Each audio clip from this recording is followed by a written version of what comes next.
барасам суықтан тиіп көзі қаратқан алыстан келген адамдар кеткесің әкелбейді ай таластан алыстан келген адамдар кеткесің әкелбейді ай таластан береке нұрын сепкен жер қан 12 жашын төккөн жер хан бакай кошой баш болуп кабыланай манас ай өткөн жер хан бакай кошой баш болуп кабыланай манас ай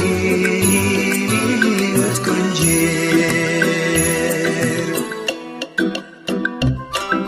акшым кар сезип учкан жер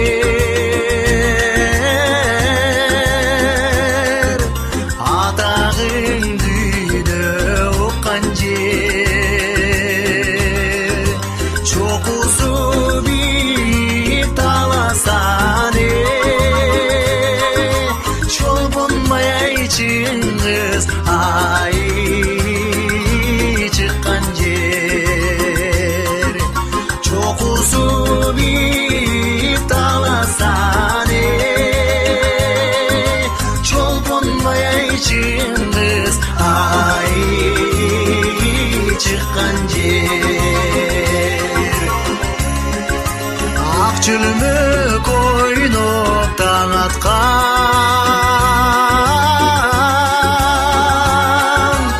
айлуу түн бизге жарашкан канчалык ойноп күлсөм да кумарым айканбайт ай таласам канчалык ойноп күлсөм да кумарым айканбайт ай таласам кумарым айканбайт ай таластан ала толу дейиш жеримде кыргызым кылым карыткан ынтымактуу элим байыртан мезгилдер менен жарышкан өркүндөйдөн кыргызстаным күлүп канатты табынганың өнүп өскөн күндү саматты айкөл элим дейиш жерим кереметти сенден сеземин келечегим кемен сенин берекелүү менин келин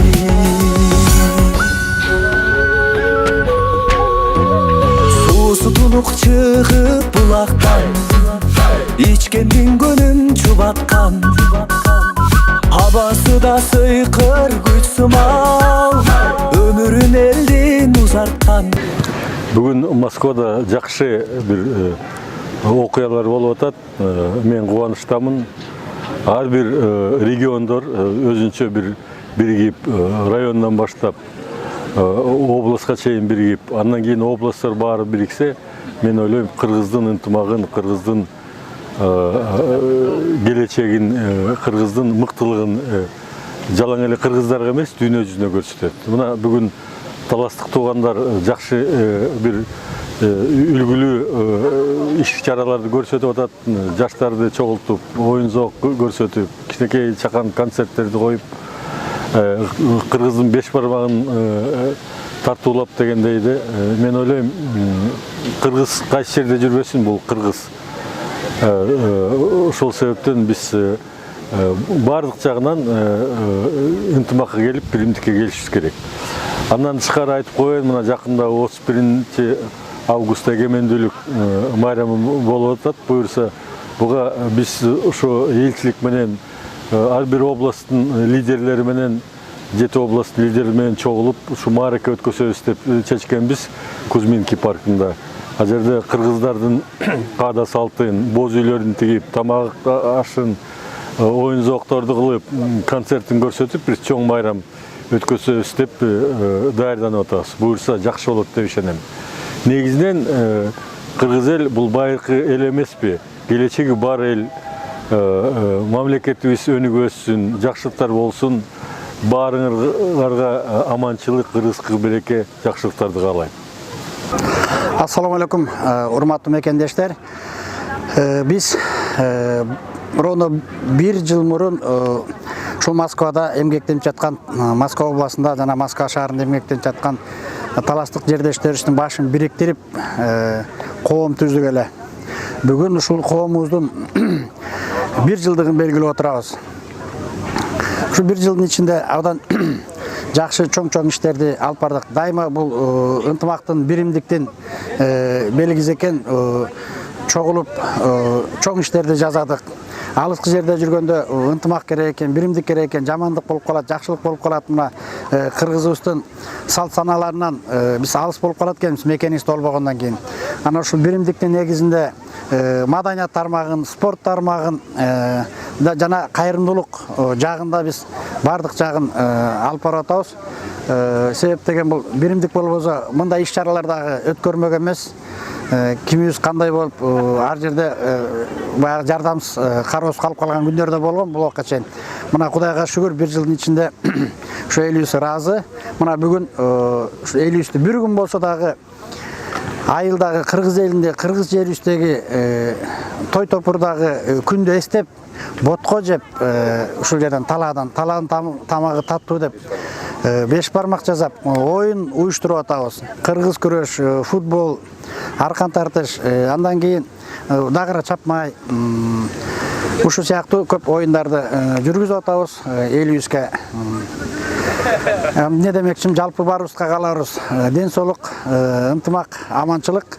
Жалпы эле ушул биздин талас коомубузда башка коомдор дагы мүмкүн болушунча ошо жалпы эле коомдор ушундай иш-чараны көбүрөөк өткөрүп, эли менен ынтымакта бекемде болсок, анан ошентип азастан башыбыз биригип бүкүл кыргыз мамлекеттин, Кыргызстаныбызды түптөйбүз деген ойдомун. Ассаламу алейкум, урматтуу мекендештер. Мына Кудай буйруса, бүгүн 25 август 2019 жылы Москвада эмгектенип жүргөн биздин таластык жердештерибиз ынтымакта, биримдикте чогулуп, жандык союп, ушул түлөө кылып атабыз. Ушул ар кандай кырсыктардан тышкары бололу, жамандыктан тышкары бололу деп, ошо Кудайдын ыраазычылыгы үчүн деп Кудай тамак түлөө өткөрүп атабыз. Андан тышкары ушул талас биримдиги коомунун түзүлгөнүнө дагы 1 жыл болуптур. Ошол 1 жылдык кылган иштерибиз боюнча ушул Москвадагы талас элине дагы отчет берип атабыз. Андан тышкары ушул спорттук ар кандай оюндарды уюштуруп атабыз. Кудай буйруса ушул Россияда эмгектенип жүрүп, элибизге, жерибизге жакындан жардам берели деп, ушул Москвадагы кыргыз диаспорасы, ушул диаспоранын астындагы ар кандай коомдук, райондук, областтык уюмдар биргеликте чоң иш-чараларды өткөрүп келе жатабыз. Мына Кудай буйруса бүгүн ушул Россиядагы биздин элчибиз Аликбек Жекшенкулов дагы келип, өзүнүн жакшы каалоосун айтып, жакшы сунушун айтып, биздин элибизге дем берип, күч берип, ынтымакка, биримдикке чакырып кетти. Кудай буйруса 31 август эгемендүүлүк күнү да келе жатат. Ошого карата ошол Москвада бир 7 боз үй тигип, конокторду чакырып чоң иш-чара өткөрөбүз деп, ошол боюнча дагы даярдыктар жакшы жүрүп атат. Кудайга шүгүр, азыр ынтымагыбыз, биримдигибиз бекем, бири-бирибизге жакындан жардам берип, спорт жагынан, маданият жагынан ушул биздин кыргыз күрөшүбүздү бул жакта жайылтып, андан тышкары көкбөрүбүздү, андан тышкары ушул футбол, волейбол сыяктуу ар кандай оюндарды дагы жогорку деңгээлде биздин мекендештерибиз, жигиттерибиз алып бара жатышат. Кудай буйруса, алыста жүрсөк дагы өзүбүздүн элибизге, жерибизге, мекендештерибизге жакындан жардам берели деген максатта ушул иш-чаранын бардыгы уюштурулуп жатат. Саламатсыздар. Биздин бүгүнкү 1 жылдык мааракебиз кут болсун. Биз баарыбыз ушундай Москвада алыс жакта жүрсөк дагы ошо бирбиз, биргебиз, дайыма биримдиктебиз. Ошо биздин жылдыгыбыз ушу кут болсун. Дайыма ушундай жылдар жылга улана берсин. Элибизге тынччылык, токчулук, болчулук болсун. Дайыма ушу жакшылыктардын үстүндө жүрөлү. чоң рахмат. Саламатсыздарбы, урматтуу биздин мекендештер. Мына бүгүн Жакшынакай Пирогов айылында талас биримдигинин 1 жылдык төлөөсү деп 1 жылдык мааракесин өткөрүп атабыз. Кудай буйрса, мынакей ошо Пирогов деревнясында, мына прутта канча деген адамдар чогулуп, бүгүн эс алып атабыз. Биздин өзүбүздүн элчилигибиздин дагы адамдары келип ошол күнүбүздү куттуктап кетти. Биздин талас биримдигинин төрагасы бул Дамир Бейшекеевич баштаган, аны жетекчиси Надыр болуп, мына Жакшынакай ушундай кыргыздар чогултуп майрам кылып атат. Бүгүнкү күндүн ошо элдин пейилине жараша бүгүнкү күн дагы Жакшынакай болуп берип атат. Жакшынакай ак дасторконубуз жайылып, казанга кызара борсокторду бышыртып, Кудайдан тилек кылып, ошол бөлөк жер, бөтөн жерде жүргөн кыргыздарды Кудай сактап, өйдө кырсыгынан сактап, дайыма иштеген ишибиз алдыга жылып, дайыма ынтымагыбыз артылып, өз мекенибизге аман эсен ийгилик менен кайтышка мен аябай тилектеш элем. Мен аябай кубанычтамын. Өзүм ушул Москва шаарында врач болуп иштейм, көз доктор болуп иштейм. Ушул мекендештериме дайыма өзүмдүн колумдан келген жардамымды, ден соолугуна караштуу жардамды дайыма аябай келем. Ошон үчүн баарыбыз аман бололу, бар бололу, бир бололу, ынтымагыбыз артылсын, жерибиз көгөрүп, элибиз көтөрүлүп, мекенибиз алдыга озулсун. Рахмат. Саламатсыздар туугандар. Менин атым Адылбек Адигинеев. Ынтымагынан болом. Бүгүн Кудай буйруса талас коомунун 1 жылдык мааракеси болуп атпыр. Биздин төрагабыз бүгүн ушу 1 жылдык мааракеге карата отчетун берип, элчиликтен посол келип, бияттан куттап кетти. МОдун адамдары келип, элчиликке кутташты 1 жылдык мааракеси менен. Кудай буйруса таластар 1 жылдык коомуна ушунчалык 1 жыл иштей жетишкендикке жетишти. Жаш ийгиликтер болуп, ушундук жаштардын, улуулардын, үй бүлөнүн баарын башын кошуп, бала чакасы менен келип, ушул жерге эс алдырып, былтыр да эс алдырды, 1-2 жолу, быйыл да эс алдырып атат элдерде ушинтип талас коом. Жамандык жакшы жардам берип, талас коом ушинтип чоң ийгиликтер жетишип атат. Бүгүн дагы 25 августта мына бүгүн мааракесинде Москва областынын Мытыш районунун жана Пироговский водохранилищенин жанында чоң мааракеси өткүзүп атабыз. Кудайга шүгүр жакшы. Эмне дейм, ушу талас коомунун келечеги кең болсун. Ушу жалаң эле жамандыкка, жакшылыкка, жалаң жакшылыкка жардам берели, ушу кыргыздар бири-бирибизин таанып жүрөлү деп, талас коом бири-бирибизин таанышайлы деп, бала чака менен тааныштырып, достор менен тааныштырып, жердештер менен тааныштайлы деп, ушундай коом түзүлгөн. Ошо коом түзүлгөндөн кийин көптөргө жардам берилди. Көптөргө жумуш жокторго жумуш таап берип атты. Көчөдө калып калгандарга квартира таап берип, акчасы жокторго акча берип, анча-мынча тыйынын берип, телефон алып берип, мүмкүнчүлүктөрүн баарын документтерин жасап берип атат. Милиция учуп калгандар чыгарып атат жардам беришип. Таластын коомуна ошо түскөндөргө, төрагага, ошонун жанында жүргөн замы Надырга, Дамирге чоң рахмат. Ошол жерде жүргөн оператор жигит балдары жүрүшөт, баарын тартып, ушуну чагылдырып. Силерге да рахмат. Ишиңер болсун, ден чың болсун. Ошо бул жакта алыс жакта жүрөбүз барыбыз. Алыс жакта жүргөндөн тапкан айлыгыңар бар жакшылыкка жумшалсын. Ошо каларын чын ден соолук, узун өмүр, ушу талас коому агарып көгөрө берсин. Рахмат. Ассаламу алейкум. Урматтуу кыргызстандыктар. Мынакей бүгүн ушу Кыргызстаныбызда Москвада Талас областынын ынтымагы болуп атат. Ошо Талас областынын ынтымагы мынакей баары чогулуп буюрса жакшы эле өткүзүп атабыз. Колдон келген аракет кылып, мынакей чоңдордун баары келишип атат. Колдоо көрсөтүшүп атат бардыгы. Бир гана таластар эле эмес, бул жерде мына Кыргызстаныбыздан келген мынакей 7 дуандан келген мына кичүүдөн келген коноктору бар. Булар да жакшы ниет каалоолорун айтып коюшсун. Ассаламу алейкум туугандар. Бүгүн ушу тойдо күбө болуп отурабыз. Талас элинин ынтымагына келип конок болуп отурабыз. Буюрса баары жакшы, ойдо Кудай. Анан кошуп кетер сөзүм бир куплет ырдап коюн дедим эле да. Карасам бүгүн жайдары, калкымдын көнү жайнады. Калпылды бүгүн сахнадан кара сөз ыргүйдөй каймагы. Кышкы мал болсо да кыргыз элин бир бүрдөп турат тоңаймагы. Анткени гүлдөп турат тоңаймагы. Эгерде туура бааласак уңгусу бүтпөс түбөлүгө. Бүгүн улуттун даңктуу майрамы.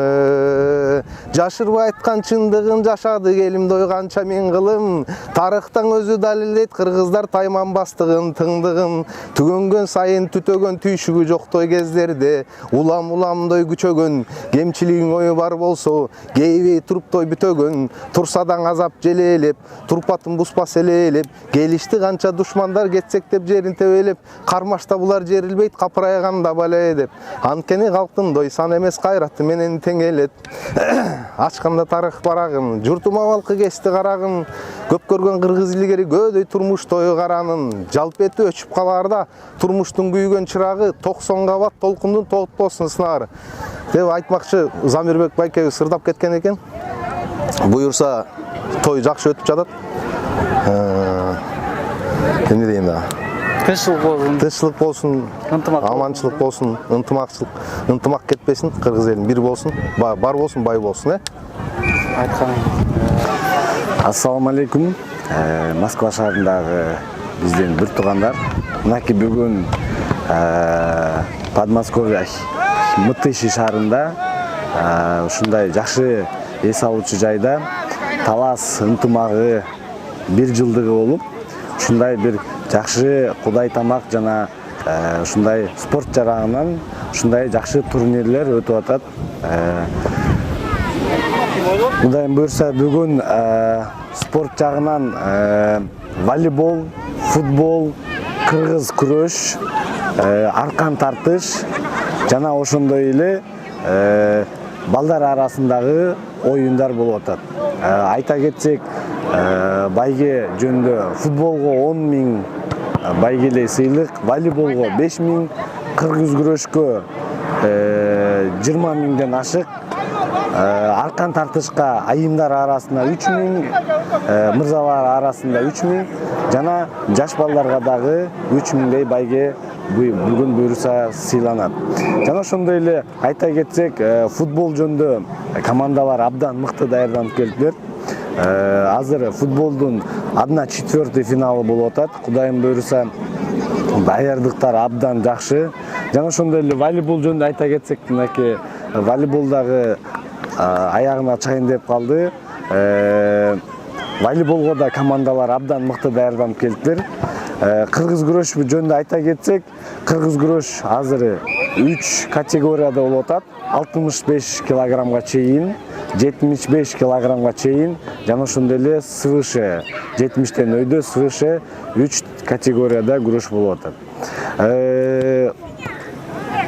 Абдан каты мыкты даярданып келиштир. Жана ошондой эле бүгүн мынакей тиги кудай тамак болуп, бияктан элчиликтен келип, ушундай бир жакшы иш аракетти, ушу талас элин ынтымагын бир күчөтүү максатта биримдикте ушундай алыскы элде, жерде жүрөбүз, ушундай ынтымакта дайыма ушундай жакшы нерседе чогулалы деген биздин максатыбыз ошол. Ошонун аракетин көрүп, мынакей кудайым буйрса бүгүн ушул биздин иш аракетибиз өтүп атат. Биз ишенебиз, мындан дагы ынтымагыбыз күчөп, мындан дагы эмки жыл буйрса, мындан да адам көп келип, мындан да көп келип, мындан да жакшы өтөт деп ойлойбуз мындан кийин. Ошо чоң рахмат.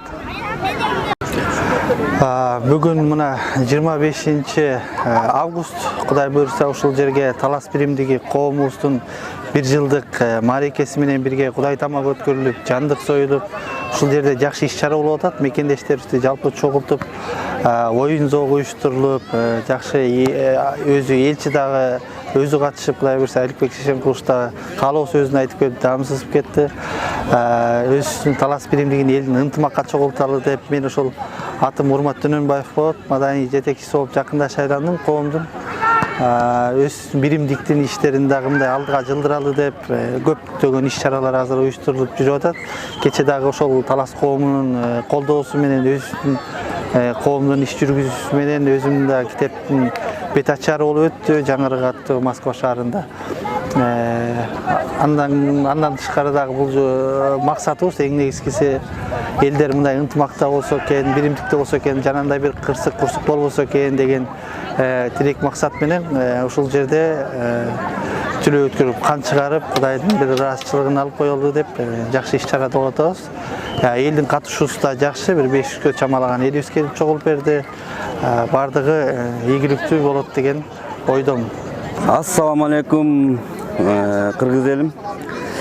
Биз Москва шаарында Талас коомунун 1 жылдык уюмуна 1 жыл болуптур.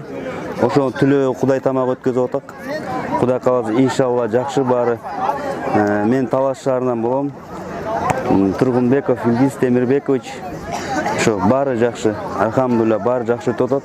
Кудай кааласа, бүт оюндар болуп атат. Жакшы. Баарыңыздарга ассаламу алейкум дагы бир жолу. Урматтуу мекендештер, урматтуу таластык жердештер, бүгүн мынакей Кудайдын буйругу менен ушул Талас биримдиги коомунун түзүлгөнүнө 1 жыл болгон экен. Ошону белгилеп сиздерге бир жагы отчет, бир жагынан ушул Кудайдын ыраазычылыгы үчүн деп мынакей кан чыгарып, мал союлуп, дасторкон жайылып атат. Үчүнчү жагынан ушул спорт жагындагы кошуп, ушул маданиятыбызды, спортубузду дагы даңазалай кетели деп бүгүн мынакей башыбыз биригип отурат. Бүгүн бизде атайын коноктор келген бул жерде. Азыр биринчи Кыргыз Республикасынын мамлекеттик гимни менен башталсак, андан кийин конокторго сөз бересиз.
Чоң рахмат туугандар. Анда эмесе сиздердин алдыңыздарга ушул жакында өзүңүздөр билгендей 31 август күнү Кыргыз Республикасынын ушул эгемендүүлүк күнүнө карата дагы Москвада чоң иш-чаралар өткөн жатат.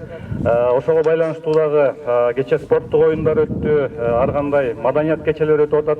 Мына бүгүн болсо биздин ушул Талас биримдигинин 1 жылдык отчеттук кечебизге, Кудай түлөөбүзгө жана ушул спорттук майрамдарыбызды куттуктап, өзүнүн ушул эл менен жакындан жолугуп таанышып кетейин деп, биздин ушул Россиядагы Кыргыз Республикасынын Россия Федерациясындагы атайын ыйгарым укуктуу элчиси Аликбек Жакшанкулов өзү келип отурат.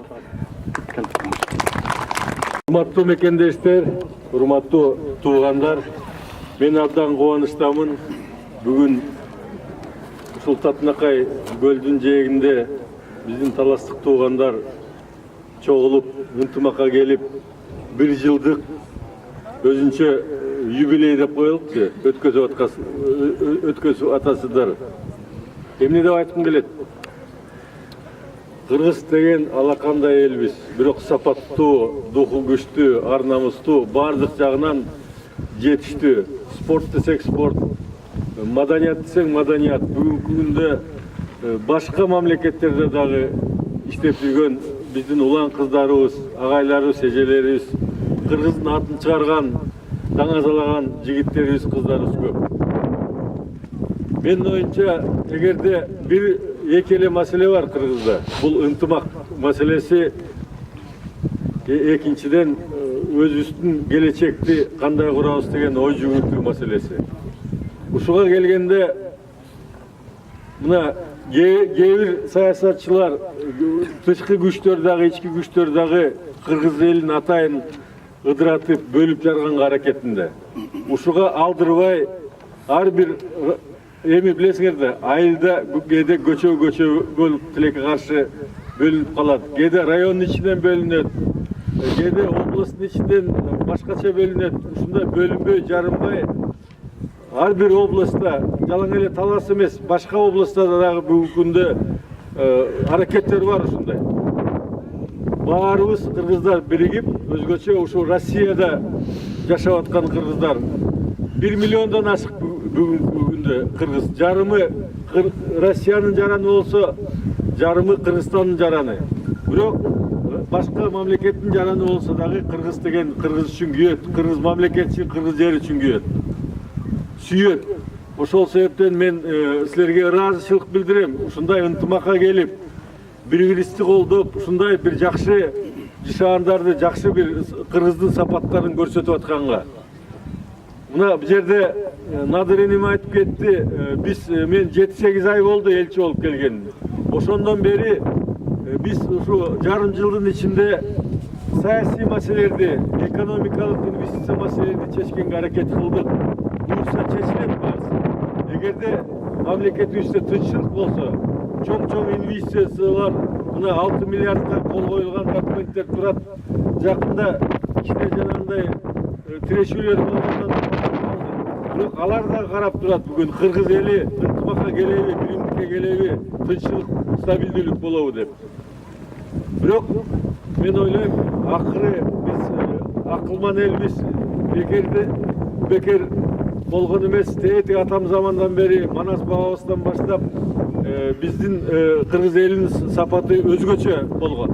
Мен ошондо Славянский университетте профессор болуп иштеп жүргөм. Ошондо сүйүктүү мекеним деген ар бир область боюнча эң жакшы сапаттарын жазып чыкканда элдин. Анткени ар бир областтын өзүнчө характерлери болот, өзүнчө кичинекей болсо дагы айырмалар болот. Ошондо таластык эл боюнча мынтип жаздым эле. Таластык эр жүрөк, духу күчтүү, ар намыстуу, меймандосчул эл болот деп.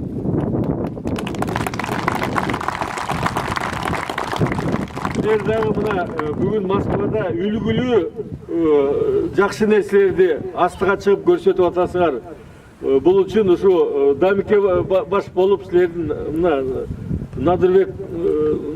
Надыр башка Азат деген лидерлерге турат, силерге чоң рахмат. Мындан ары дагы ушул жумушту күчөйгүлө. Бүгүн мына сүйлөштүк, элчилик бардык жагынан силерге колдоо көрсөтөт. Жалаң лидерлери менен, жөнөкөй жарандар менен сүйлөшкөнгө даяр. Биздин эшигибиз ачык, коркпой, үркпөй, жазганбай эле келе бергиле маселелер болсо. Кеңеш мындай түздөн-түз кээде биздин мүмкүнчүлүк дагы толук баягы мыйзамга ченемдүү чектелген болот, билесиңер да. Акыл менен болсо же башка бир жардам менен болсо, эми укуктарыңарды айтпай эле коелук. Укук тебелөө кээде болуп калат биякта. Биз сөзсүз киришип, ар бир жаранды көзөмөлгө алганга аракет кылабыз. Кыргыз деген кайсы жерде жүрбөсүн, Москвада болобу, Америкада болобу, Кыргызстанда да болобу, ар дайым өзүнүн башын көтөрүп мен кыргызмын деп бир өзүнчө бир элибиздин сапатын, элибиздин келечегин ойлогон жакшы эл болуп, ынтымакта жолуп, биримдикте болсок, баардыгы жакшы болот, келечегибиз жакшы болот. Мына бул жерде мына кичинекей балдар жүрөт, ошолор мен кыргызмын деген бир чоң сыймыкка ээ болгондой биз алыста жүрөбүз. Кыйынчылыктар көп. Мен билем көп нерсени. Азыр элчиликтин кызматкерлерин дагы өзүн дагы жерлерге барып, биздин жарандар иштеген жерлерге барып, окуган жерлерге барып, алардын шарттары менен таанышып, силерди колдогонго аракет кылып атабыз. Тилекке каршы элчилик анча деле чоң эмес.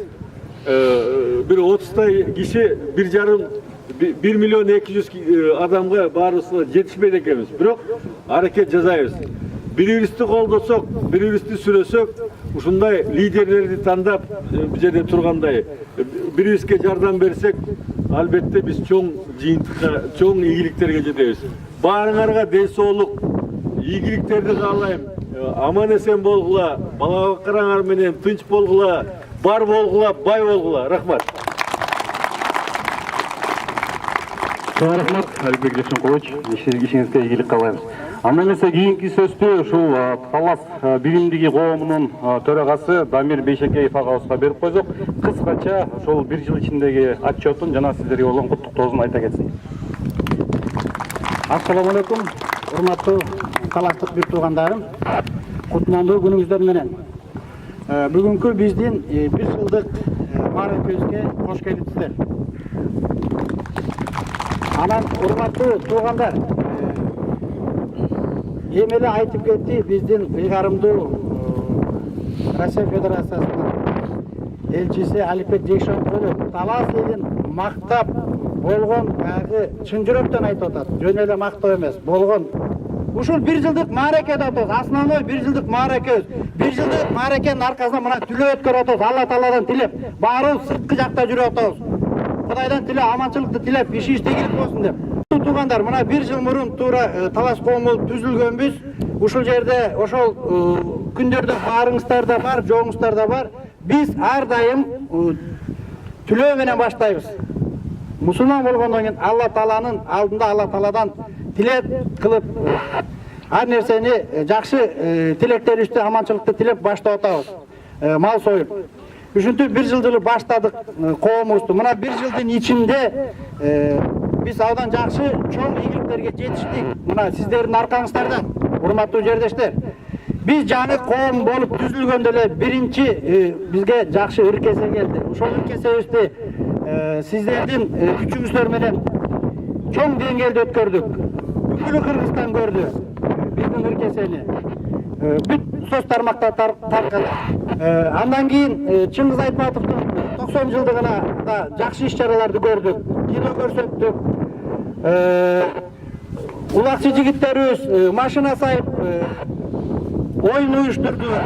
Мына Азат деген ийдибиз кече жакында эле дагы өзүңүздөр билесиздер, ушул жерде оюн болду, абдан жакшы оюн болду. Эми көп нерселер айта берсе, акча жагынан чогулганда 1,5 миллиондой акча чогулуптур. Бухгалтерибиз бүгүн келбей Кыргызстанда болуп калды. Ошончо сиздердин күчүңүз менен ошончо акча чогулуп, ошончо акча элге жардамга кетти. Ушул жакта кыйналып аткандарга өзүңүздөр билесиздер, ар дайым карта коюлуп атат. Республиканын деңгээлинде жардам сураган таластык жердештерге, кайрылгандарга жардам берип атабыз. Груз двести жөнөттүк, мына 7-8 груз двести жөнөттүк. Кудайдын жүзүн арыгыз, анда жаман. Бирок биз кааласак да Алла Таала жиберип коет экен. Ошондой нерселерди. Андан башка жардам сураган жердештерибизге билет алып берип жөнөтүп атабыз мекенибизге. Жок, иштейм дегенде бул жактан квартира сымайт этип, акчасын төлөп жумушка киргизип атабыз.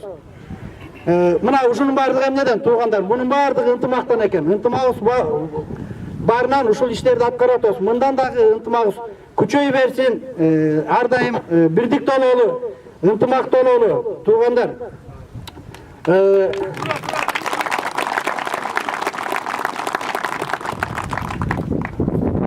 Анан азыр мына жакында биздин эгемендүүлүк байрамыбыз келатат. 31 август. Ушул элчибиз өзү башында туруп майрамды уюштуруп атат. Кузьминки метродо парк Кузьминскийде. Ошол жака баарыңар жалпы келиңиздер, өзүбүздүн майрамыбыз, эгемендүүлүк майрамыбызга келиңиздер. Бүгүнкү күндө эми азыр ынтымакта баардык нерсени Куран окутуп, күлөөбүздү баштайбыз, анан кийин балдар, жигиттер өздөрү программасы айтат. Тиги очередь менен кете берет, волейбол, футбол. Анан сиздер уруксат этсеңиздер, биз Аликбек Жекшенкулович элчибизге кичине Талас коомунун атынан Кыргыздын эң бийик туткан баш кийими калпакты салып коюп жаткандай эстер.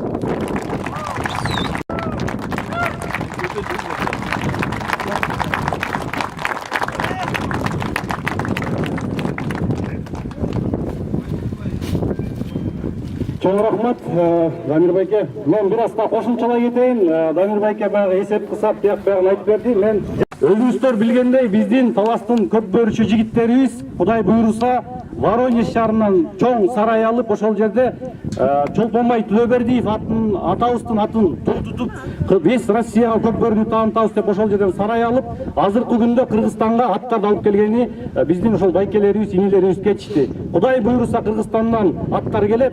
Ошол аттар Чолпонбай Төлөбердиев атындагы команда болуп, весь Россияга кыргыздардын атын жакшы жагынан таанытат. Буга кол чаап коюңуздар. Экинчи жакшы жагыбыз күрөш. Эми таластар күрөштү аябай жакшы сүйөбүз, күрөшөбүз бардыгыбыз. Бүгүн да күрөшкө чоң байгелер сайылган. Күрөштөн дагы бир гана кыргыз деген атты алып жүргөн, бул кыргыз күрөш экен да. Күрөштүн түрлөрү көп, алыш, мейлер күрөш, башка күрөштөр аябай көп, бирок кыргыз күрөшү деген атты алып жүргөн, ошол күрөштү жайылталы деп Кыргыз күрөш федерациясынын президенти менен сүйлөшүп, мынакей Бакыт мырза, Белбол мырзалар, Максат мырзалар азыр документ менен жүгүрүшүп атат. Кудай буйруса, документи бүтсө, кыргыз күрөшү да бул жакта официалдуу ачылып, весь Россияга кыргыз күрөшүн дагы кыргыз формалар менен кийип чыгып, дүйнө жүзүнө таанытабыз Кудай буйруса. Үчүнчү жакшы жагыбыз бизде бир гана спортсмендер эмес, акындарыбыз бар экен, жакшы ырчы бичи манасчыларыбыз бар экен. Кечөөнү Урмат Дөнөнбаев инибиздин китебинин ачылышы болуп, ошол жерде биздин манасчы инилерибиз, акындарыбыз ырдап аябай жакшы жагын тартуулады. Биздин Зарыл эжекебиз менен Урмат Дөнөнбаев инибизге ушу кыргызды жакшы жагын чагылдырып, дүйнө жүзүнө таанытып аткан, ыр жазып аткан ушул Урмат менен Зарыл эжекебизге кол чаап коюңуздар.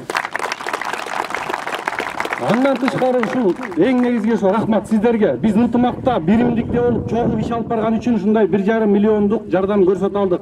Жаманлыкка, жакшылыкка дегендей. Биз мындан да ынтымагыбыз бекем болсо, күчтүү болсо, биз бир эле Таласт эмес, бүт Кыргызды элчилик менен, башка мамлекеттик кызматтар менен биргеликте дүйнө жүзүнө чыгарабыз. Кыргыз деген улуу элбиз, өзүңүздөр билгендей. Биз чоң империя болгонбуз. Аны жакшы билесиздер. Анан бул жерге бүгүн конок болуп келген, бирок сүйлөбөй эле коеюн дептир, бирок ыраазычылык билдирип коелошондо дагы өзүңүздөр билгендей мындан 5-6-7 жыл мурда МТШ'де иштегенбиз да, көпчүлүгүбүз эле базарда. Ошол жака баягы каралар келип, башка улуттар келип, кордук, зомбулук көрсөткөн учурларда ушул МВД кызматкерлери ал кезде бир аз слабыйраак иштечү эле. Азыр ушул Аскат Алиев полковник инибиз келгенден кийин Кудайга шүгүр көп маселелер чечилип атат, көп жактан жардам берип, чоң кылмыштардын бетин ачып атат. Аскат Алиевге кол чабуулар. Анан бул жерде ушул элчиликтин дагы кызматкерлери мынакей Тимур Саралаев дагы көптөгөн коноктор келиптир, башка мынакей маданият үйүнөн коноктор келиптир.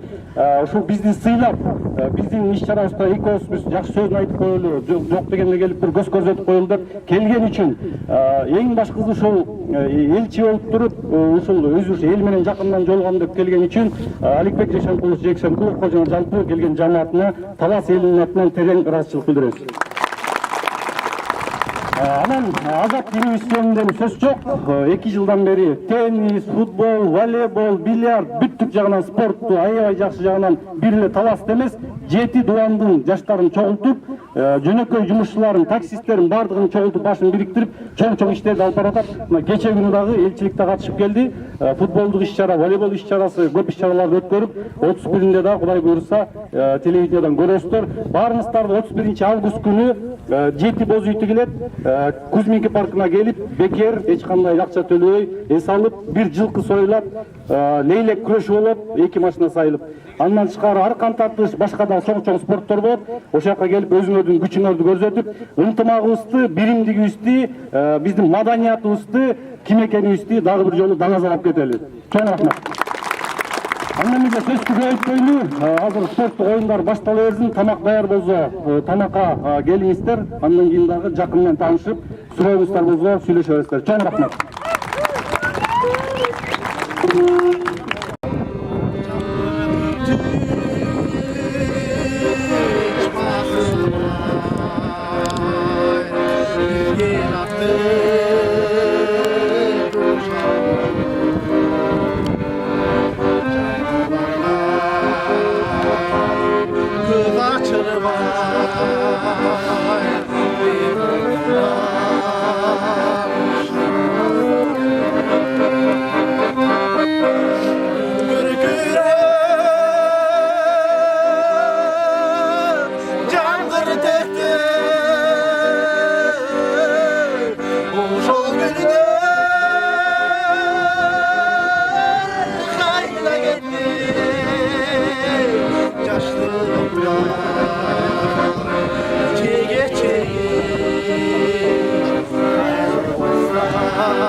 Москвада кичине бекени таштап алыстап жүргөн адамдарга жазып эле.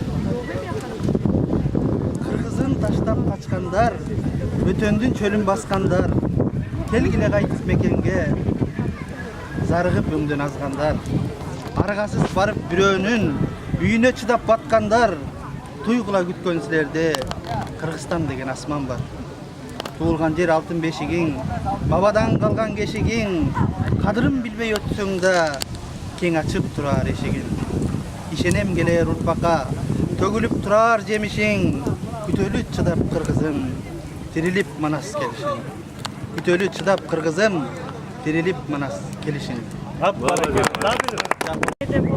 Мен жалпы мигранттардын сомусу мекенге сагынычы өкүмүттүн калтырган берүүсү болгон экен.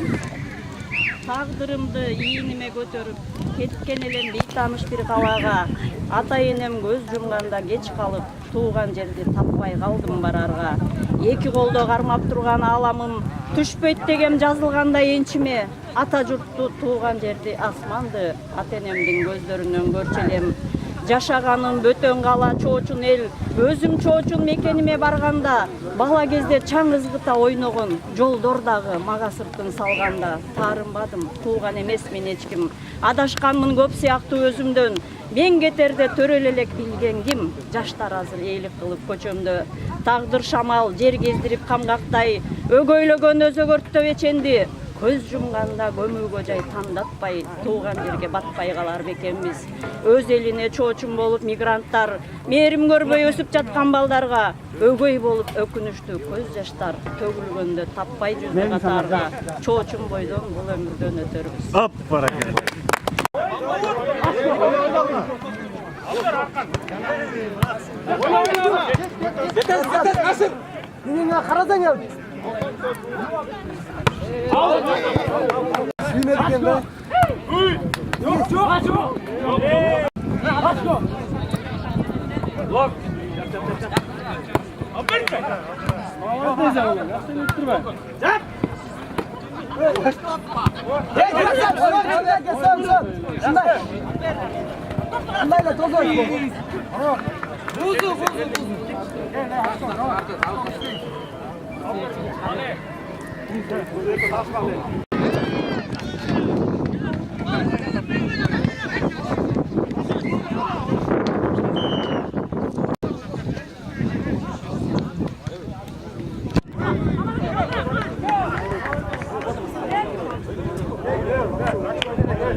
bir gelip söz aytıp maydalap aytpay aytalız sözdөрдөн çында керектүү.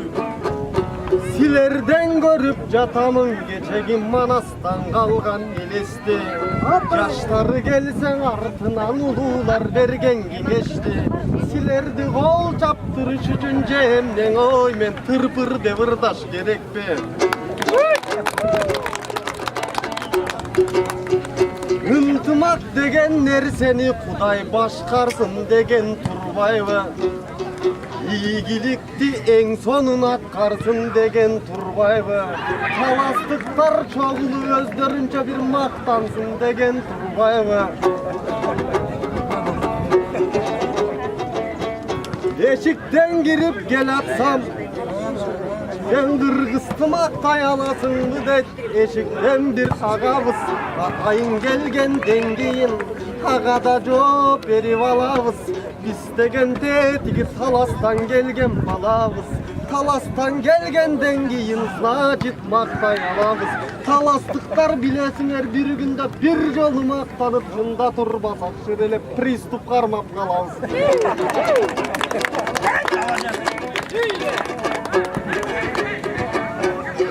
Hakındar gelip bu yerden yıldızday kuyup canam deyt. Canam 300 son berip jattılı meni bekerele girgisti. Eğer bir yerden ırdabay koysun canam 300 sonlu hayrat ardın alam deyt.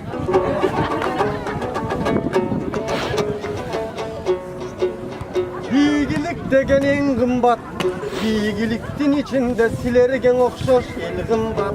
Aylanayın talasın almaday vala çağında. Altmana tutkan navasın kıyık yerde bilemin. Uluk yerde bilemin. Emgegin kaydan tanasın. Ayayla versin dep dileyim. Biyik dike kanatın. Beni kim dep tursanar. Baydında sarına koyup bağrına malım mısına. Baydı kemdin artında biz bologuz tukumu. Baydı kem ötübü düğünödön artında mintip baldarı. Bakıldap turgan uçuru. Oyun ola versin bul bugün oyundardın kızığı. Akınlardan çıkmayt da akıl sözdüm buzuğu. Gelgenden keyin silerge gelgenden keyin bir yerge. Hırarın ayın silerge jalpı talaz içerinde. Jalpı talaz elinde. Kolçak baytqa öpköler, ırda vata tökmeler. Ben silerdim balalar, koşolcağın estinger. Harcağın çından heplesin. Kamera tartkan bayeke beni tartma ele koyucu. Şu kamerama virüs girip ketmesin.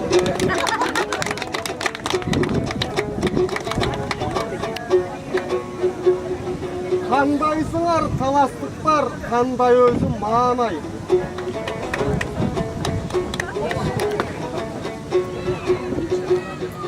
Жей тұрған бүгін етемес, ақыл бізде есемес. Чотан ешкім алақан деле қол чаппайт, ұшы мағанай деле бешемес. Енді таластықтар менен мақтанам, таластықтар менен шаттанам. Şu talastın elindey bolsa meken dep men jaman joldu baspagam. Temi bolsa kalayım, orup turgan uçurda. Emi kıskalan ırdayınçı, uşunu menen attanam. Barın argan iyigilik oy, uş yerden anda toktottum ankeni. Uş yer geçeyin jattagam.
акебизде жакшы чыгарган түштүк болгондо кыздар үчүн берин арнаптыр.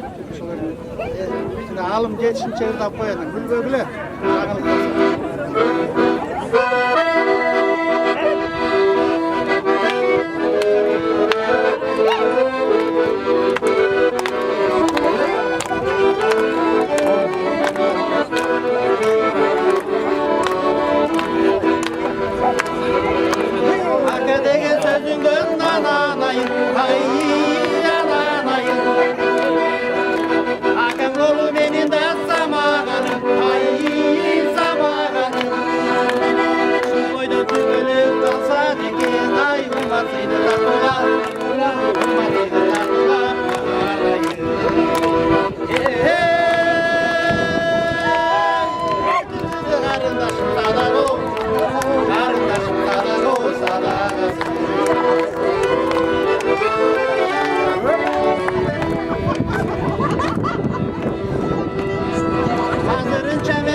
Ақтөбе Баласару келгіләнді. Ben sana kıla kaçadan geldim.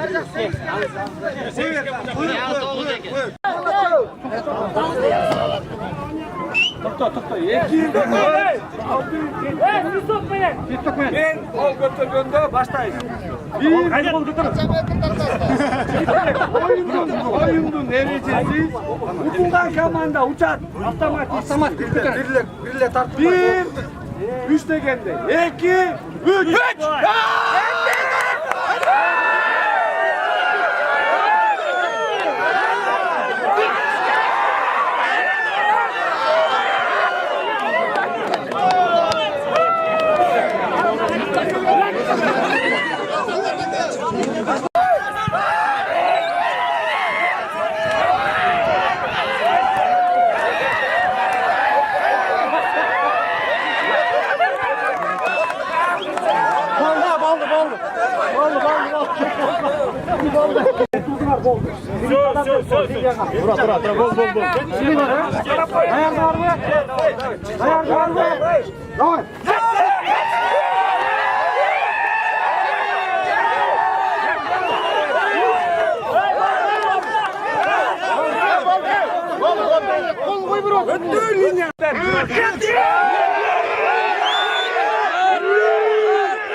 tartış. Yes, давай, Arli.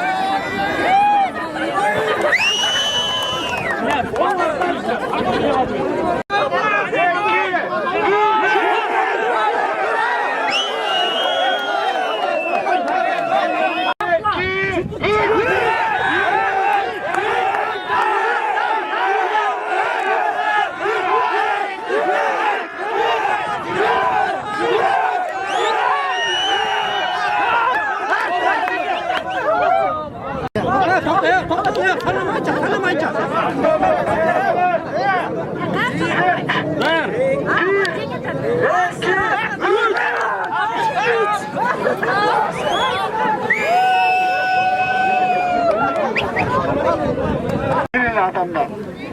Ara Manas benim çobanban kapitan gelir. Manas oyuna girer tabii. Tamam hey. Sana gel bir yakın.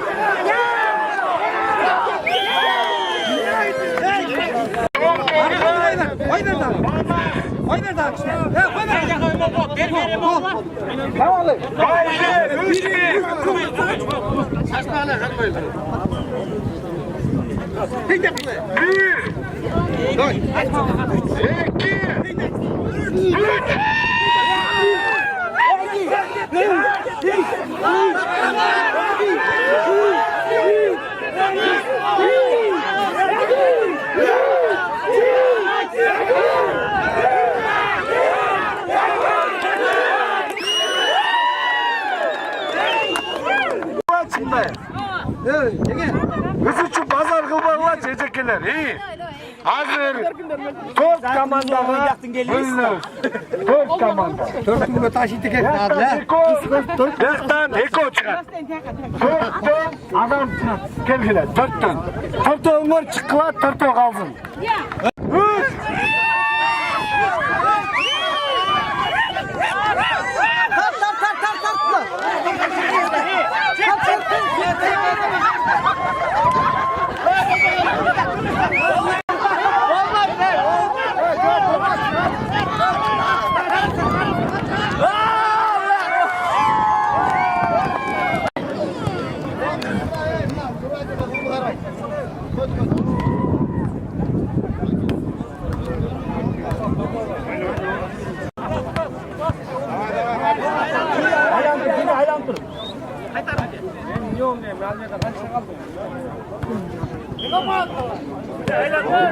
Aylan duruyor. Güzel.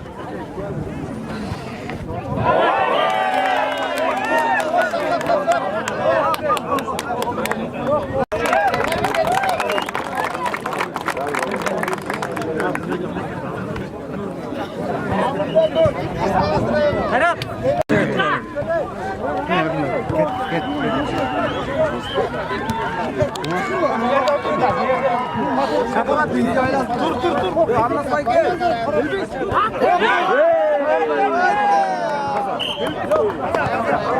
15'lik bu içinde işkiye Gök Kurça Baba Kemal Bey Kurmek zaten. Götür. Aysa kaçın bakayım.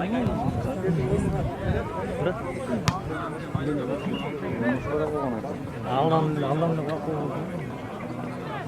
Kırış balbanlar kırış.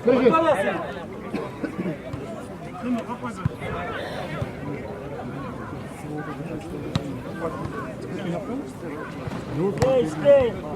Çap. Takan. Tayanmay yok. Yeki upay. Kata koşuyor değil mi? Dayardan çıkla, cidden.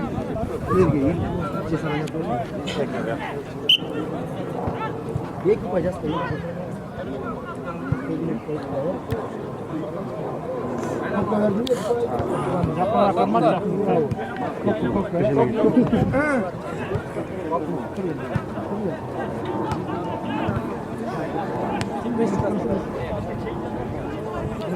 Balbandan görüşürüz. Rahmet.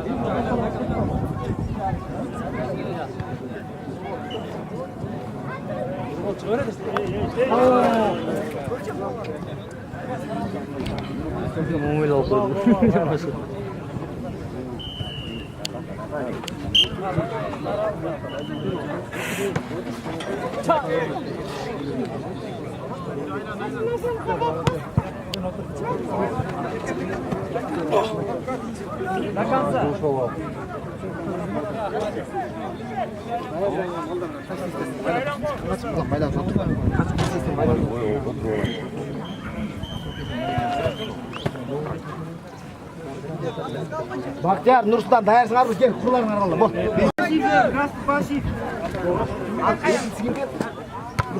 Nursultan böyle bayt Nursultan gel dayar. Nursultan dayar bol. Bak geç ol geç. Ne kadar çık dayar. Büröden işte koy. Evet, büröş ama vak kaçıp gitmiyor oraya.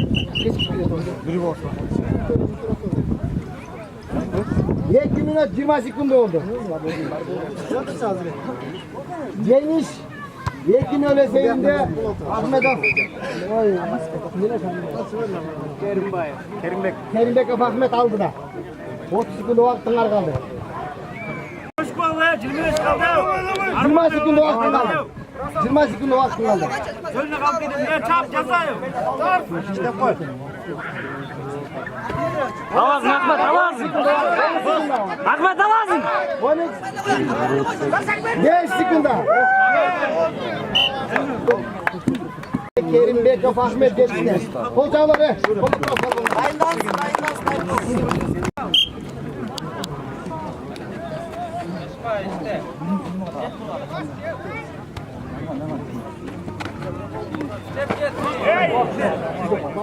Eki bal. Eki upay.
Kızıl Kurçan balığına birinci eskertiyor. Güreşten kaçkandığına paylaştı.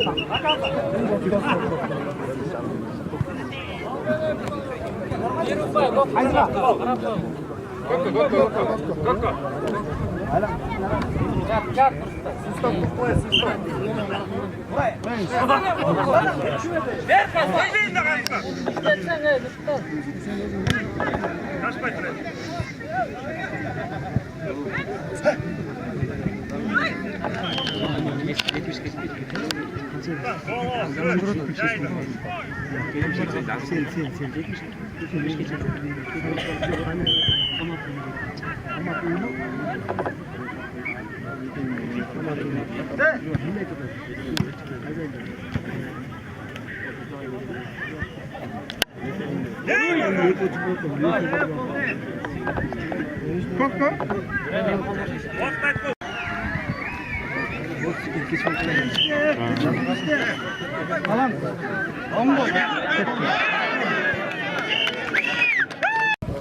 Çok mutluyum Malvan Cengiz geçti. Törebayev Nursultan. Dayardasın Bayimbetov Dulat. Usupbayev Hakim. Usupbayev Hakim.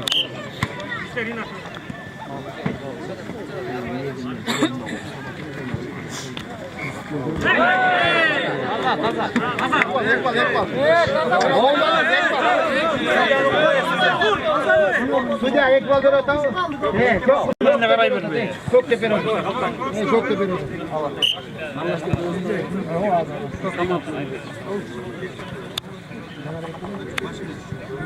Hayır inadı.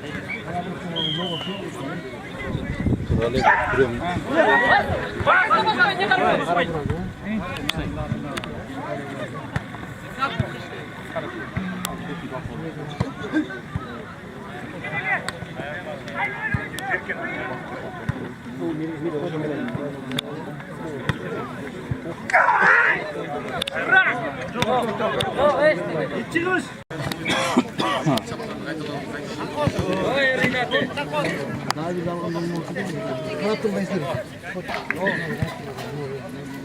Ne geçiyor? Doğru bas.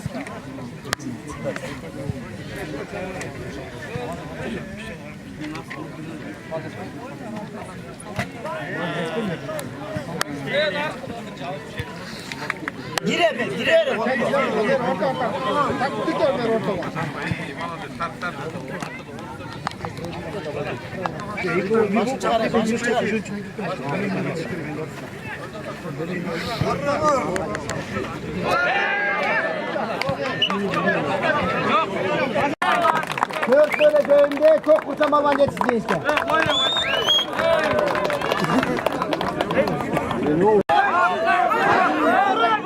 Getti. Nakış bekle.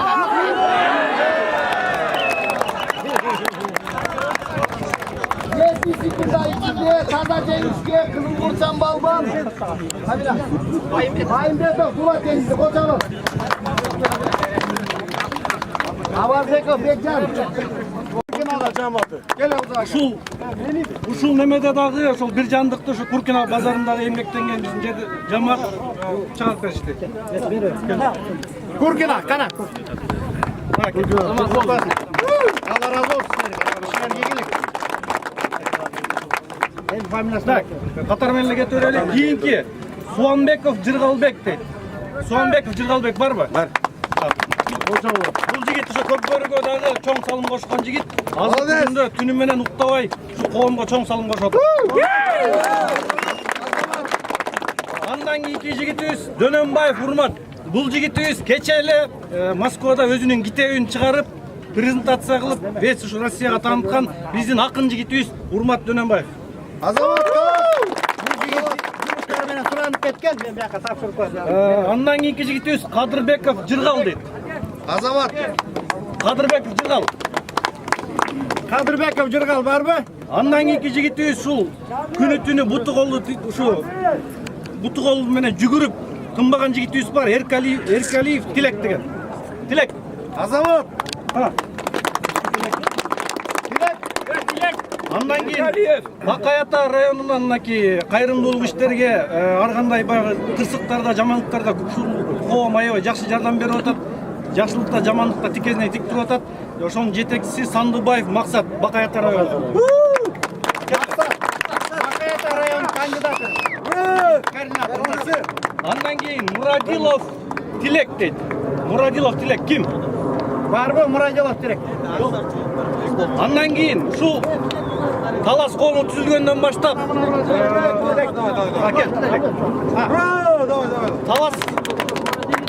Талас коому түзүлгөндөн баштап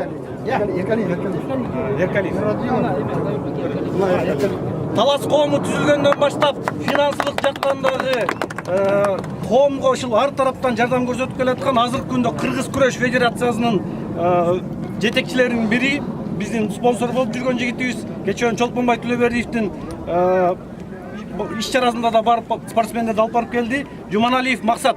Кол чагып коюңуз.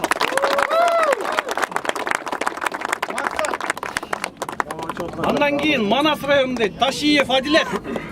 Адилет. Мынакей. Кетпей турсаңар, координаторлорду тааныштырып коелу. Бул жигит ушу Манас районуна координатор болуп дайындалыптыр. Көптөгөн коомдук иштерде аралашып жүрөт. Талас коомуна да чоң салым кошуп атат. Андан кийин ушу Москвада көк бөрүнү билесиңер, ошонун ичинде таластын көк бөрүсү Кудайга шүгүр жакшы эле результаттарды кылып атат. Андан тышкары дагы Чолпонбай Төлөбердиевдин атынан Кудай буйрса көк бөрүнү улантабыз, жайылтабыз деп Кыргызстанга атап келгени кетти. Эгер кимде ким бул жака атап келебиз десе, же ушу көк бөрүчү жигиттерибизге жардам беребиз десе, кайрылыңыздар бизге. Бул көк бөрү жамаатына, көк бөрү командасына. Байыш Кубанычбек байке. Андан кийин Мытиши жамаатына. Бул Мытиши жамааты башынан ушу түзүлгөндөн спонсорлуктагы башка жагынан да кыскасы коомду аябай активно колдоп келатат. Мына кечөөнүндө Кудай тамакка жандык союп берди. Мытиши жамаатына.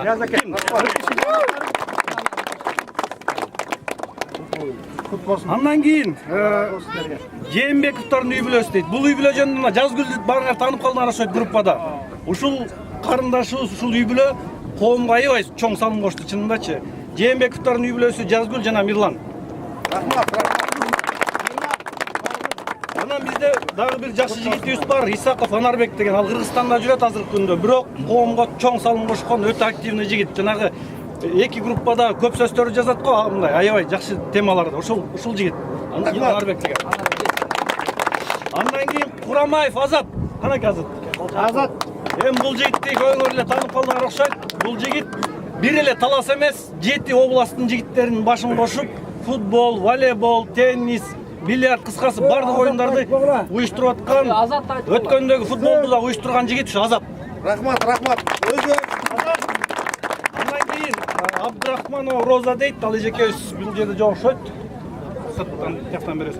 Кийинкиси Айтбаев Бакболот байкебиз. Бул Бакболот байкебиз Талас коому түзүлгөндө ушул биринчи координатор болуп, коомдун өсүшүнө, өнүгүшүнө чоң салым кошкон биздин байкебиз.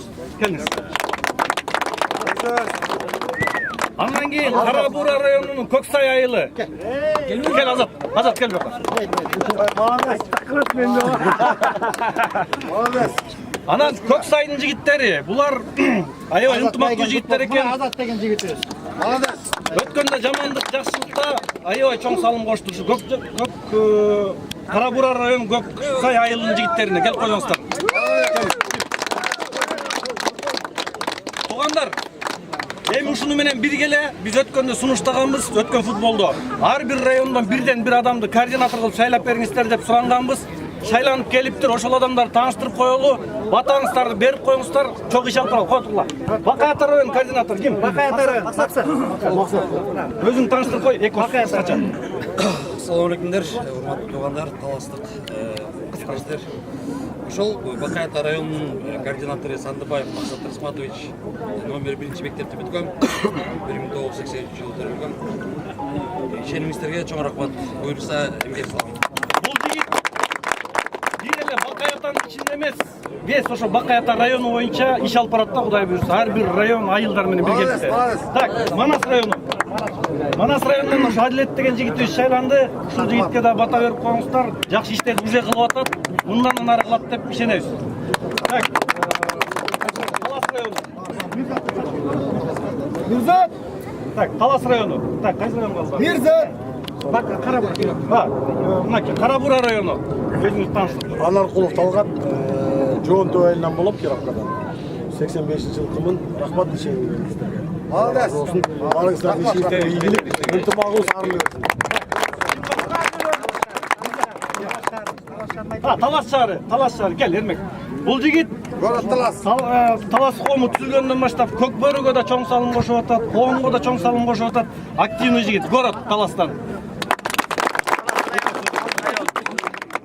Assalamu alaykum tug'anlar. Men o'zim 18-orta mektabni bitkam, Talas shahridan. 90-yil qo'lim, atim Ermek Chinnibekov. Ошол Павор районунда жашайм өзүм негизги. Ошол эми Кудай буйрса баарыбыз чогуу биргеликте, ынтымакта, биримдикте чогуу иш алып барабыз деген ниеттен буйрса. Рахмат. Талас району Мирзат эмеле жүргөн, бирок тааныганыңар барсыңар да Талас районунда Мирзат. Тааныйбыз. Мирзат шайланды Талас районунун рахмат координатору. Анан неме байкелер, инилер, бул адамдар эми өмүр бою жетиги 5-10 жылга шайланып калган жок. Эгер иш менен көрсөтпөсө, Талас биримдиги менен чогуу иш алып барбаса, активностун көргөзбөсө, 1 жылга жетпей эле 3 айбы 5 айбы сиздердин жалпы немеге салып туруп алып салабыз. Иш менен көрсөтүш керек бул жерде. Ушундай учурларда активный көрсөтүш керек. Мына Азат Инистке окшоп, бул инилерге окшоп активности көргүзүш керек. Бу жерде 1 сом бизге айлык төлөп бербейт эч ким. Наоборот чөнтөгүбүздөн кетет. Ушул баардык жамааттарга рахмат. Андан тышкары өткөндө биз сүйлөшкөнбүз. Жана 200 рубльдан деп айына берип атпайлыбы? Ар бир адамчы. Ошону 200 рубльдан жок кылып эле ар бир айылга 1000 рубльдан айына кылып коелу деп атабыз да. Ар бир айылга. Мисалы өзгөрүш бир айда 1000 рубль, кең арал 1000 рубль ушундай кылып эле. Ошондо эгер жамаат көп болсо 10 сом, 20 сомдон эле чачылат. Бул акча Москвада өзүңүздөр көрүп атасыздар, жамандык, жакшылык болот экен, ошого кетет. Мына эртең 31-нде келиңиздер, ошол жерге боз үйдү алып келгенибиз, жеткиргенибиз, ичин жасаганыбыз бүт акча ушул акчадан кетет. Андан тышкары мына биз бүгүн жыргап, ойноп жүрүп атабыз. Эми Кудайга шүгүр буга. Бирок бүгүн биз жыргап жүргөн учурда бир мекендешибиз, жердешибиз моргко жатат. Манас районунда кечээ. Ошол жигитти алып кеткенге бир адам керек болуп атат, туугандар. Атаулду? Ошол жөнүндө кыскача. Туугандар, бул кырсык Кашкабактын ортосунда экен. Эч ким буну билбейт экен. Анан туура түшүнүп менен кабыл алалы дагы азыр сөөгүн алып чыкканга мүмкүнчүлүк болбой атат. Мен картаны Манас районунан чогултам, Талас бирден чогултам. Жапа-тырмак жердешибизди аман эсен жөйрөйлү. Кандай дейсиздер? Колдоп бериңиздер. Анан туугандар, силер көпсүңөр да. Биз мына 4 район 5 балабызда бизди көчөдөн көрүп калсаңар, же эмет вопростор болсо кайрыла бергиле. Биз баарыңарга эмгек кылганы даярбыз силерге. Рахмат. Анан туугандар, кимиңерде Талас коомун ушуга чейин билбесеңер, бүгүн жаңы көрөт, угуп аткандар бар да. Группа чоң Талас коомунун группасы бар. Ошол жакка киргиле. Ал жакта мына бардык жактан жардамдар бар. Берде официальный юристибиз бар, өзү Таластык. Лицензированный адвокат, юрист бар. Кыскасы бүт тармагы. Регистрация, жанагыдай алдамчыларга туш келбейсиңер, өзүбүздүн жигиттер. Бардык жагынан кыскасы ошол жактан информация алып турасың. Колдон келсе киргиле ошол коомго. Ошол жактан баягы жардамда көрөсүңөр, ар тараптуу жаңылыктарды угасыңар. Мына азыр Кара Бура районунун координатору бул бүгүн шайланды. Бул жигит Бишкек, Талас Бишкек Москва каттамынын бригадири. Мына Таласка Бишкек Москва болду, кайрылып берипсиздер. Кетсеңер да, келсең, кимиңерде бак тыйыныңар, ар кандай сулчу болуп калат да, туурабы? Кыйынчылыкка түшкөн. Мына ушул жигитке кайрыгыла, соопчулук кылып да алып кетет жердештерди. Ошон үчүн эмнеден айтып атам? Ынтымактуу бололу, туугандар. Ынтымактуу бололу. Көп түкүрдө гол болот дейт. Мындай жамандык жакшылыкта жанагыдай сүйлөшкөн айылдык фондду берип турсаңар, даже бүгүнкүдөй акча кылбайбыз. Кудайым аманчылык койсо, эндиги жылы ушундай эле ушул жерде отурабыз деген ниет кылып атабыз. Эгер фондубузда акчаны айылыбыз ынтымак болсо, мына фондко бир тыйын бербейсиңер. Ошол фонддон алып эле жайыл дасторкон кылабыз. Анан бүгүнкү эртеменки биринчи тамагыбыздан тамак жетпей калган бир туугандарыбыздан кечирим сурайбыз. Чын, эми бер кафе эмес, тала көпчүлүк экен. Расчетун ала албай калды. Эмдиги жылы буйрса, баарыбыз ынтымактуу болсок, бекер да кылабыз, продуктуна көп алабыз. Чоң рахмат. Жана чакырсак жок эле Москвада футболдо почти номер 1 командалардын бири Манас Талас деген атты алып жүргөн футбольный команда бар. Ошонун жетекчиси, негиздөөчүлөрүнүн бири мынакей Мурадилов Тилек. Келип кой. Молодец.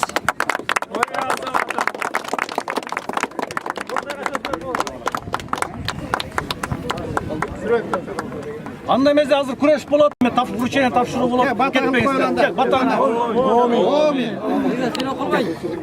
Туугандар, бүгүнкү өткөрүп аткан түлөөбүздү Алла Таала кабыл кылсын.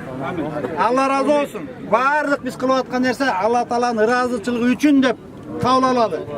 Алыскы жерде жүрүп атабыз. Алла Таала өзү колдосун. Ишибизге ийгилик кылсын, берекет болсун, ден соолуктуу бололу. Тиги өзүбүздүн жерибизде ата-энебиз аман болсун. Бир тууган бала чакаларыбыз бар ал жакта. Бардыгына аманчылык, ден соолук болсун. Алла Таала бизди ошол эл журтубузга аман эсен кайтышка насип кылсын. Амин. Келе оюнга келиңер. Туугандар зүңгүрө жанагы награждение.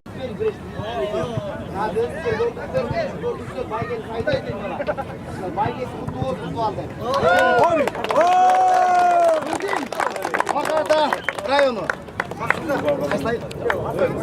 Bakatan olsun gerek. Kocalar, kocalar, kocalar. Kaynar Ulu Gambar, Kızıl Kurçan Balban, Kerimbek Öfekbelet, Kok Kurçan Balban. Karabuğra rayın balbanı benim, Manas rayonun balbanı. Güreşiyor da. Eki ötün.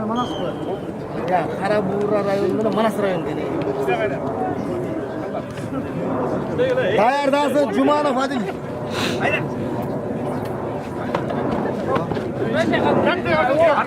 Git arka. Irgın arka. Irgın. Ey azamın ya git. Aman. Bal. Bir bal. Çok lan.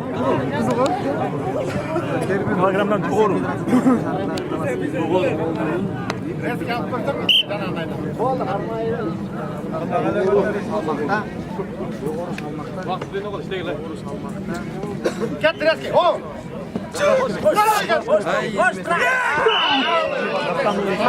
Taza.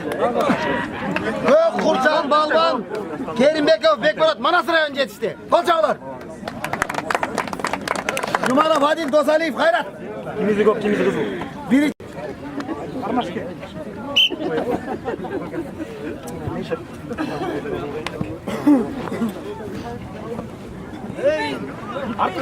Yine buraya aynı.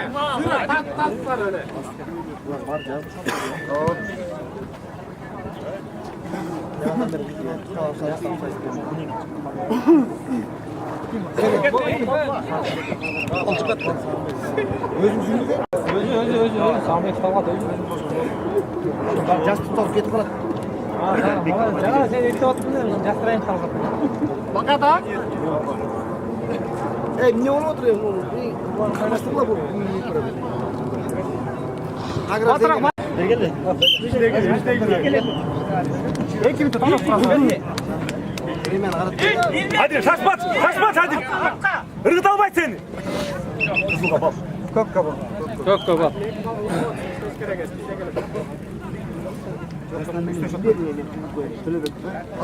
Dastanoğlu İslam menen Tölebayev, Nursultan Dayardasın.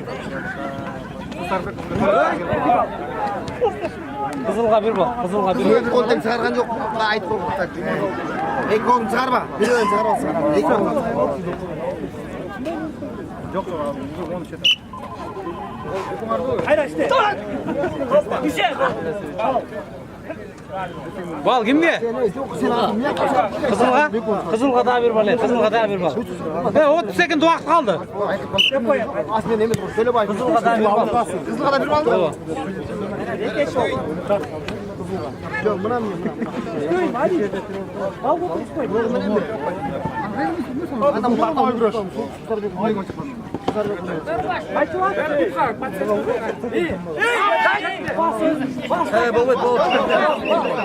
Время.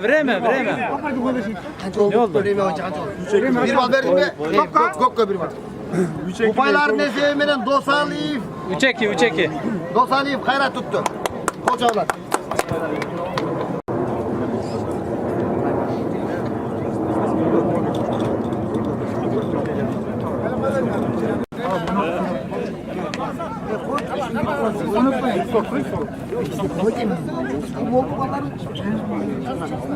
Dastan menen, men abi dastan menen deli var. Sen az naksin. Yak menen saklasa onu. Biliyor musun?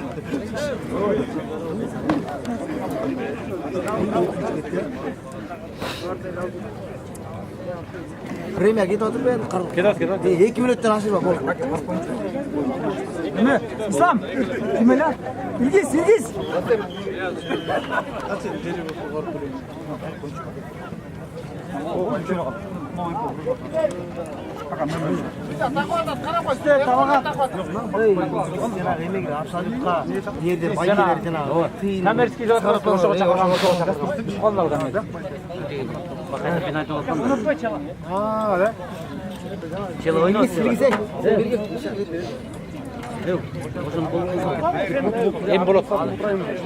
Yok yandan insan kafa çaldı. Yandan Bir minut vakt kaldı.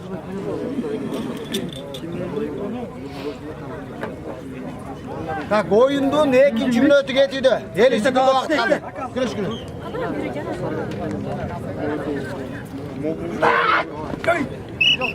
Hiç tikme baldı. Kupay yok.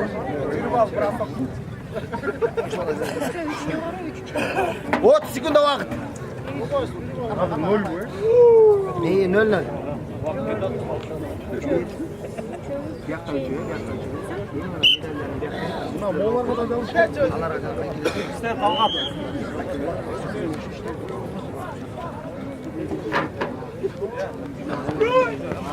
İyi, 0-0. Başla.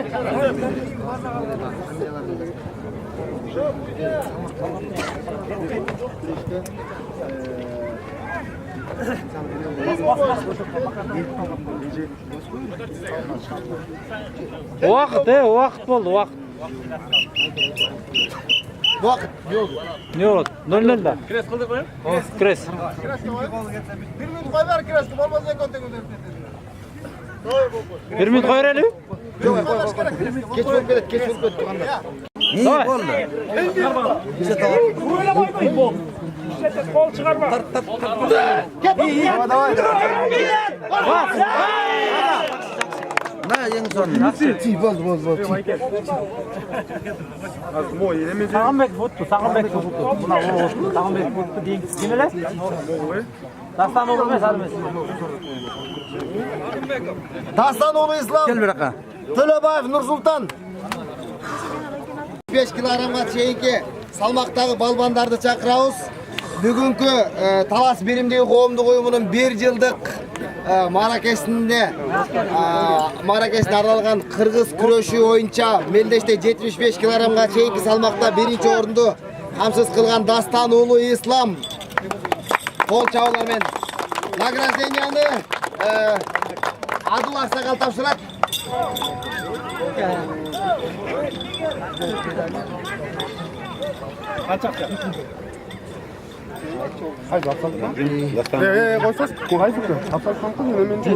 Төлөбаев Нұрсұлтан келin yerге тұрып. Çağlar benim tuğanlar.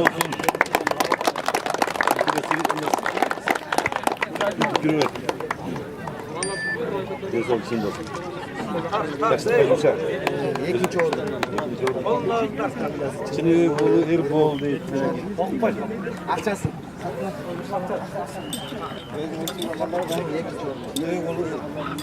Erbol. Azamat, Malazya. Kol çabuk. Kol çabuk. Kol çabuk durun. Yaşlar vitaminle ilgili. Bayık Sultan, Azamat. Hadi tuğanlar, kol çabuklar benim.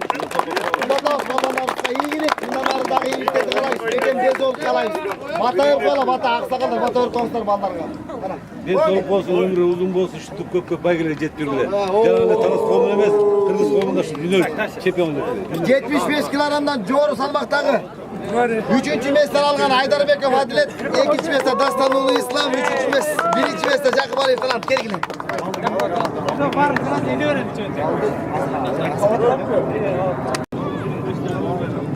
Талас беремдегі қоғамдық ұйымының 1 жылдық маракесінде қырғыз күреш ойынша 75 килограмдан жоғары салмақта 3-ші местаны 3-ші орынды иелеген Айдарбеков Адилет Манас районы аралайынан сыйланады.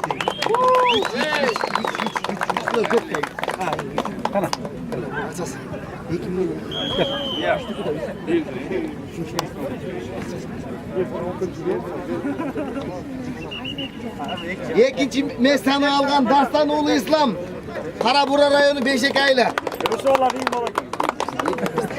Акциясы екілер.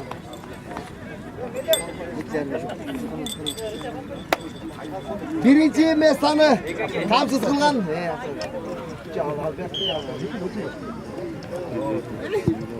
Жақыбалиев талант районы Бағатайлы. Байгесі 3.000 сом. Байгесі 3.000 сом. Қол чабылар. Бата, балғандарға бата өрлейді. Мен шындай біздің жігіттеріміз Қырғыздың намысын қорғап жүрерсің. Бір рет таластын емес, шул чет елде жүргенде, жақында дағы 31-нде ойын болады. Ошол жерде де бұйырса 1-ші орынды қамсыз қылсын. Игілік сілерге жігіттер. Анда эмесе азыр өзүңүздөр көрдүңүздөр Россия Федерациясынын Москва шаарындагы талас биримдиги коомдугунун 1 жылдык мааракесин алган кыргыз күрөш боюнча мелдеште ардагерлер арасындагы күрөштө 1-чи орунду ээлеп Аскар Акаевичтин атайын байгеси менен байгесине татыктуу болгон Токтокеев Арстанды сыйлайбыз.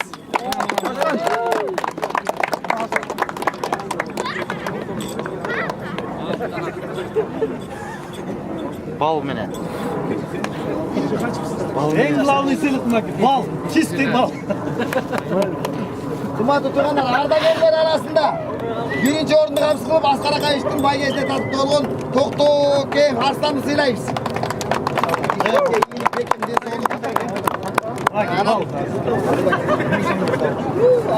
Bundan tышкары ардагерлер арасында эң аксакал байкебиз Токтосунов Халык. Токтосунов Халык байкени. Эң аксакал агабыз 55 жашта экен, келип баш жаш балдар менен өзүнүн күрөшүн опытын тажрыйбасы менен бөлүшкөнүңүзгө сизге рахмат байке. Бекен денсаулык каалайбыз, ишиңизге ийгилик. Ар дайым устат болуп балдарга сабагыңызды берип жүрө бериңиз. Чоң рахмат. Андан кийин гел. Биринчи орунду жеңип алган балбаныбыз, Даңазалуу балбаныбыз Дастан уулу Исламды атайын Аскар Акаевичтин байгеси менен сыйлайбыз. Медалдарды белгилеп. Чоң ишек машина. Сау барына. Барына. Бар бизде сау. Красава. Тартыктуу жигит.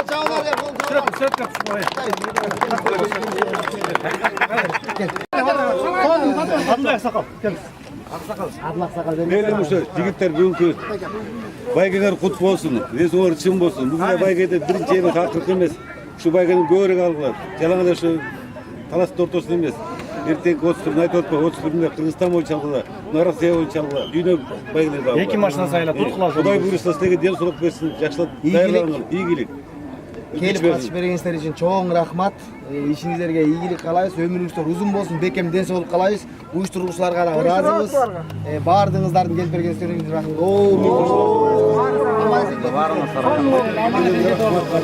Жигиттер 31-inde leylek ömür şötötte leylek türünde bıraştılar.